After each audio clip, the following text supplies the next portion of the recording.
Hello students, welcome to EPG Pathshala. In today's module, we are going to talk about urban ecology. This is the third part of the modules on urban ecology. In today's module, we will talk about biodiversity in urban areas. And this module will spend some time talking about the causes of the reduction of the species and also about the species that have started using urban structures as their habitats. In the earlier two modules, we spent some time discussing about the green patches in urban areas, the importance and threats to the green patches of the urban areas, and we also discussed about the urban commons and their importance in the urban areas.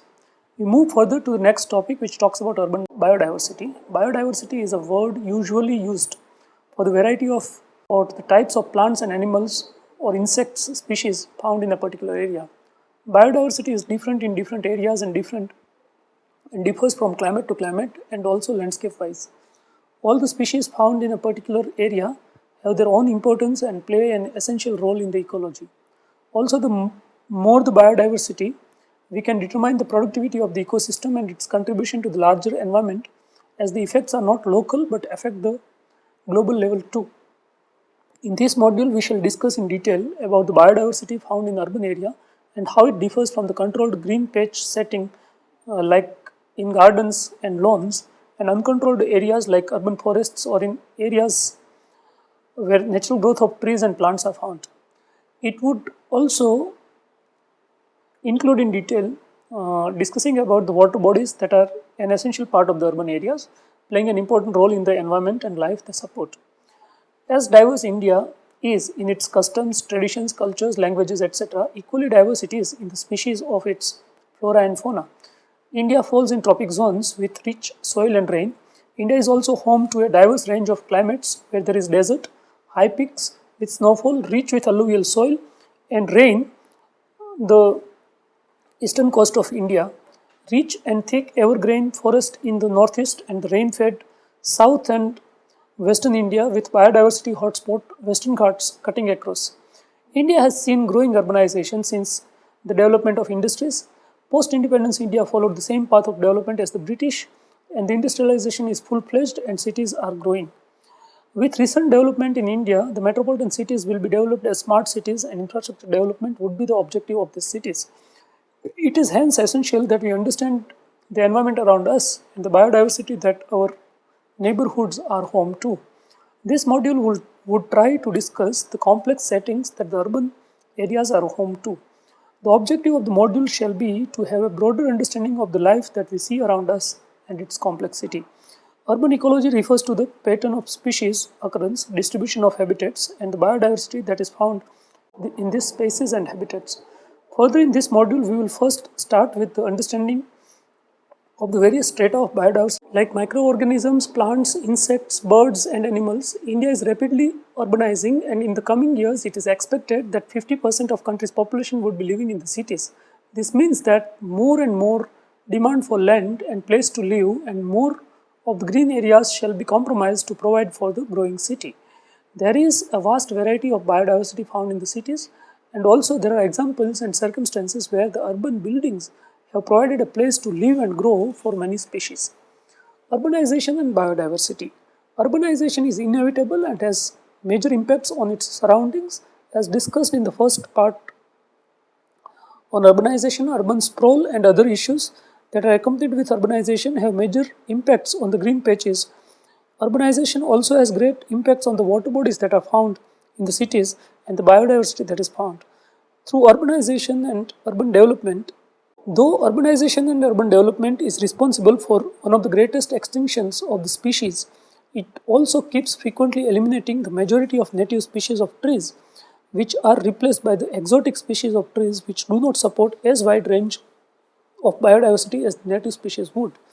This affects the biodiversity found in cities of insects and birds who would reside and live on those plants and trees.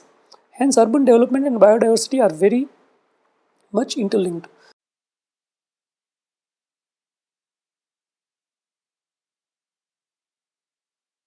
The picture that you have just seen on the screen presents a panoramic view of Bangalore's peri-urban areas which are witness to growth and development.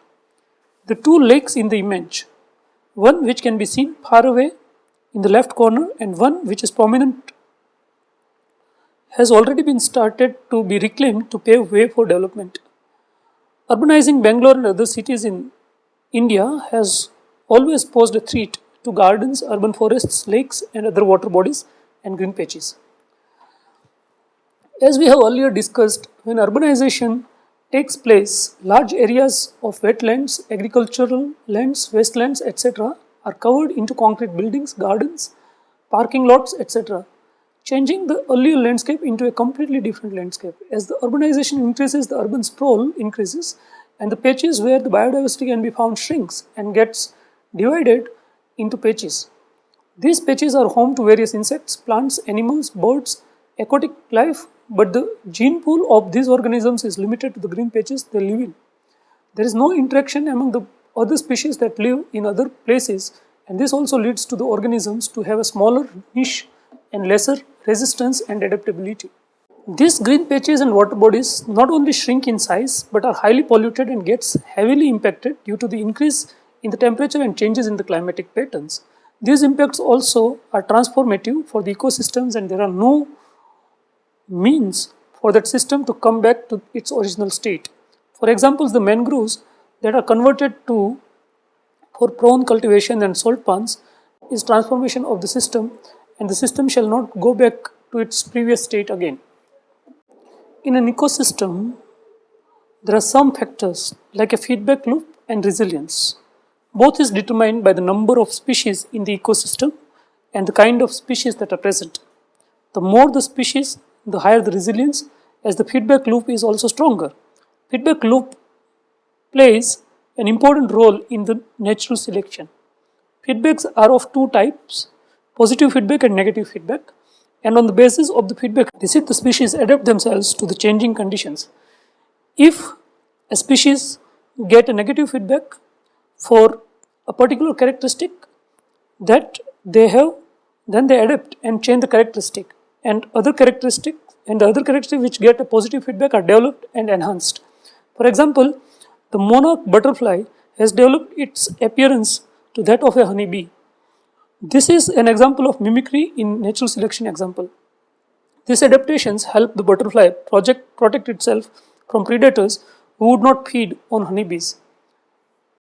Resilience can be understood as resilience is the long-term capacity of a system to deal with change and continue to develop.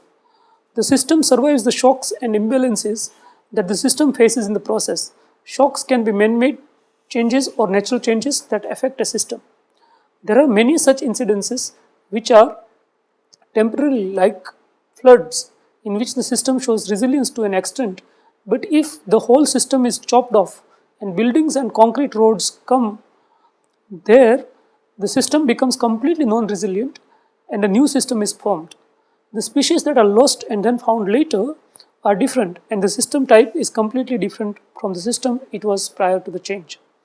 The urban-rural patterns of biodiversity. It is probably intuitive to even the most casual observer that the increasing fragmentation of natural habitat by human disturbances in the direction towards urban centers will lead and will tend to reduce species richness in that direction.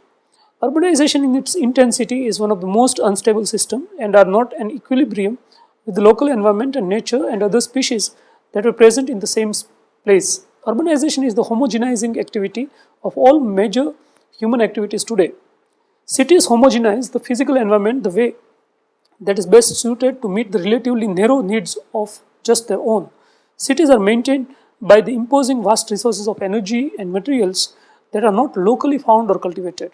Consequently, as cities expand across the planet, biological homogenization increases because the same urban adaptable species become increasingly widespread and locally abundant in cities across the planet. In rural setup, the energy consumption is much less than a city, and hence the local dependence on conservation is high. Also, the species there have a vast area to grow and be protected and resilient. The system in a village or rural areas are much more resilient and stronger than that of urban areas. Rural areas, diverse species higher in numbers, and local species are abundant. Urban areas, homogenized, lower in number population species, and homogenizing species are higher as only a few can adapt to the changing environment and are away from the local or native species of flora and fauna. In rural areas, another reason why the species flourish is because there is minimal level of disturbance that is created. Biodiversity found among urban water bodies. Let's look at different urban bodies and urban water bodies and look at what are the biodiversity aspects of these water bodies. Wells are present in every city. A city before becoming cities were villages where the main source of water was wells and not pipelines that travel from for kilometers and kilometers with pure and safe drinking water. Today there are wells that still exist in the cities and the water is mainly used for the purpose not for drinking. These wells were private and public and were usually having a temple around it as it was a sacred place because it was a source of drinking water, that is source of life. Today with increasing urbanization and the changing of life patterns and the notions of upscale living, the wells are no more considered as important and have been disappearing as also stated by Hita Unnikrishnan and Harini Nagendra in their paper Open Wells and Urban Resilience. They in their paper mention about an experience that they had with a friend who said that disappearing wells were a good sight, and they also mentioned that, quote, the comment exemplified the mindset of an urban population that has become reliant on piped water supply. The availability of piped water 24/7 often leads to the perception of traditional water storage, supply and recharge structures such as open wells as useless, a waste of space that could be more usually utilized for construction or even as environmental and physical hazard. Unquote. It helps us further understand the changing mindset of people. Wells support vast forms of life like people and they recharge the groundwater, giving the trees and the areas around a good water supply. Fishes, turtles and other creatures are also found into the well. Lakes. In metropolitan cities like Bangalore, Mumbai and other cities like Thane, Bhopal, etc., lakes within boundaries of the city and these lakes are at times of an aesthetic value for the community or urban areas, but these are of high importance to maintain the biodiversity and ecological balance. Lakes are not necessarily naturally occurring, but majority of the lakes are man-made and are built to cater to the water needs of the community. In Bangalore, Kempegowda and his successors has built more than 100 lakes, and today there are only a few that are alive and in good state. What happened to these lakes and how important they were in protecting biodiversity? Majority of the lakes gave way to projects like golf courses, parks, fire brigade stations, etc. etc. There is a site which gives you information on Bangalore lakes, and you must visit that site for getting ideas on lakes and what has happened to them. Lakes being man-made are today an essential center for environment and the birds and the marine life that it catered to. Flocks of birds and many fishes live on the lake. Many migratory birds stop by the lake for a few days or stop by the lakes for breeding. The lakes are also of high social importance as it supports the cattle and the livestock. Lakes with good fish life have provided support to the local fishing community. Today the Bangalore lakes are fed upon the sewage from neighborhood communities and high amounts of eutrophication also takes place. Belandur Lake is one such example where the foam from the sewage released by the communities around is found on the streets. The lake today stinks day in and day out, but yet the land around the lake and the residential colonies are constantly coming up in the vicinity, which is very highly prized. Rivers. Few urban areas also have rivers that flow within the boundaries of cities. Mumbai, for example, has two rivers that are part of the city, Mithi and Dahisar. Both these rivers have their origins from the lakes that overflow and provide water to these rivers. Both the rivers today have transformed into sewerage nalas or gutters, as the amounts of pollution in both these rivers is very high in a city like Mumbai. Both these rivers at the juncture of the sea have vast areas of mangroves that safeguard the city. Both these rivers are sources of fresh water and fishes. Today, huge lands have been reclaimed from Mithi River and the course of the flow has also changed dramatically. In the floods of 2005, which hit the city, the siltation and the plastic that choked up the river flow were the biggest factors contributing to the floods and increasing the death toll. Similarly, Vapi, the industrial hub of Gujarat, has a river flowing through it, Damanganga, which today is high in toxicity with metals like mercury, which is affecting the biodiversity in the river and further in the sea also. Rivers all through the history were and are an important source of water for drinking and irrigation and lately for power generation also. Rivers provide fishes and other livelihood options for the communities that live around it. The birds that are resident or migratory both find the rivers essential. Let's talk about biodiversity that is found among the urban green patches. Amongst urban green patches, there is a type that is called gardens. Gardens, as discussed in the first module, are the altered and unnatural surroundings where a limited amount of species are found and are highly maintained and controlled. These species have a limited amounts of species that are found there. The gardens are also home to majority of shrubs and ornamental plants, trees and grasses that are non-native and can be maintained easily. The species also cannot live there because there is a constant application of fertilizers and pesticides, as insects and some rodents are an unpleasant sight in the gardens. The botanical gardens are an exception, as in such species, the species are preserved and maintained for the park to be more diverse and better. Parks. Parks, as discussed in the previous modules, can be of various kinds, ranging from national park to zoos, and they can have various kind of biodiversity that they would be home to. These parks also become a link in the human-animal interaction, where the species that are found are a part of study for the people who pay visit to the area. Parks still have traces of human interventions, as in many zoos. There are gardens that are created and maintained, eliminating some species of insects. In amusement parks, the entire system of lakes, waterfalls, fountains, all the systems are artificial and chlorinated, and hence many species cannot sustain in such places. Forests in urban settings have been constantly degrading, but yet a home to a majority of the species that have found a shelter in the forests in the process of urbanization. Also, the forests serve as ideal homes to the plants and animals that could not survive the shock of urbanization. Forests and the biodiversity found in the forests are under threat today because of the increasing urbanization and encroachments. Katas or Ashwath kattes or community spaces.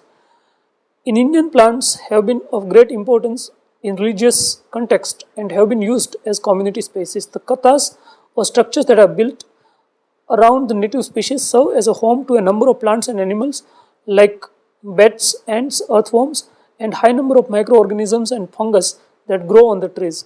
These structures are also important as they also provide spaces for the humans to interact with other species of nature. Let's talk about disappearing species from urban areas. Let's talk about the sparrows first. The sparrows in the cities have been disappearing from the cities and have moved to other species which are less populated and polluted. There are several studies available, and these studies claim that the sparrows that have been living with human settlement, eating the grains, etc., and were found in abundance in the city, but lately the sparrows have been disappearing and only a few species you would find the sparrows in the cities. There are a various range of reasons that affect the sparrows, and with the sparrows many more birds are migrating away from the cities. Urbanization also causes a threat to the birds like vultures, etc. Butterflies and honeybees. With native flowers and other flower producing trees and other plants disappearing, the butterflies and bees are found in limited patches. This affects the gene pool and the species niche. Honeybees have been under constant threat as they are a keystone species and they are affected highly in the cities due to vast number of trees being cut down. Removal of honeycombs and high amounts of chemical use in our day-to-day life has been affecting the honeybees in cities.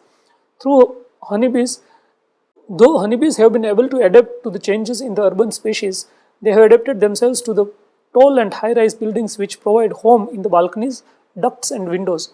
Yet in all this, the honeybees were and are under constant threat. Amphibians.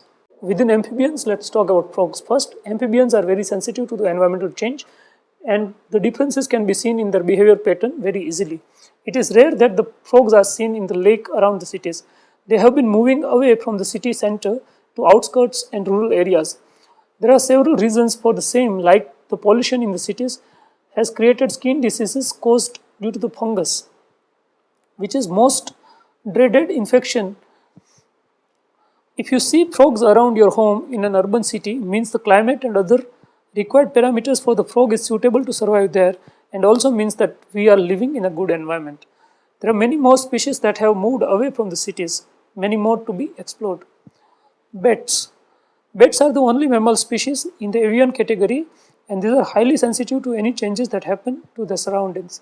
Urbanization has led to deforestation and also has made it difficult for the bats to survive in such settings. Bats are usually dependent on fruits. When urbanization happens, Either the fruit growing plants are cut down and a building comes up, or exotic species of trees and plants are planted. The bats cannot eat the fruits of exotic varieties of trees and also cannot live there.